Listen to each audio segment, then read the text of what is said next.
Well, originally it just was a farm of 40 acres, and over the years we've been adding to it and, you know, putting in replica jumps of Punchestown and Cheltenham, and I got some ideas from France as well. And as you see this morning now, this is the end result after a long time of money and waiting and everything to get the thing right, so it's up and running now. When I used to ride around Punchestown, it was a great thrill and a great prestige to ride around those famous jumps, which, you know, the old Dublin rubies are, and it hasn't changed a whole lot. It's still a great test for horse and man to go around there, and I think all the lads riding now, they really enjoy doing it. Well, P P Hogan was a great amateur rider in his time, and I learned so much from him when he started training, and he taught me everything I know about training horses, how to jump banks.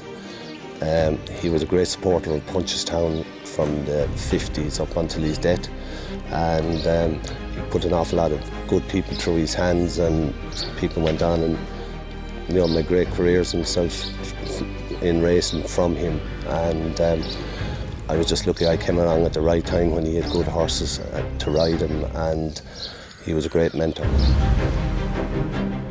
This race started out about, I'd say, nearly 20 years ago, and it was a great build-up to the Cheltenham race. You know, it always came at the right time, middle to the end of February, and horses had a chance to recover before they went to Cheltenham. So it's very important for the cross-country horses that are going forward afterwards, you know. Well, walking the track is very important, I think, for a rider and also a trainer. But the great JT McNamara and I and Nina Carberry, we always walk it 2 days before the festival, because there's always some little corner or somewhere you can get an inch of ground, or maybe there's a marker that wasn't there last year, and you have to be familiar with it. And I can't stress it enough that people that are riding those races, they must walk the track to know it. It's a cross-country race, and it's to go the shortest ways from point to point, and you have to be clued in, and you can gain unbelievable ground if you know where you're going. Whereas someone who doesn't bother or take an interest in walking it, I don't think they should be allowed riding it, because there's a lot of hard work gone into putting the track there as well, and it should be respected.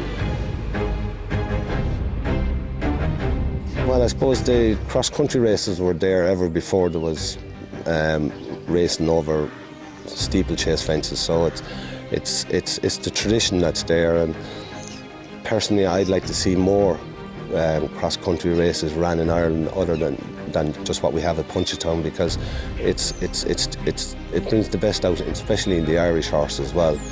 But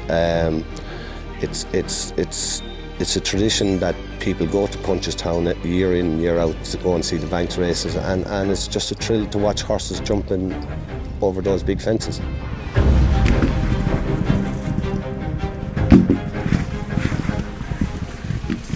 Punchestown, now the cross country at Punchestown is one of the finest tracks, you know, I've seen them in France and Cheltenham, but Punchestown is unique, and every year there's more improvements being done, and the track management is second to none, and there's never any issue if we go there and maybe say a bend may be too tight, or maybe a jump needs an extra rail in front of it or something like that. It's always done. Just great people to work with, and it's bigger and better the track is getting, and it's going to be there for a long, long time.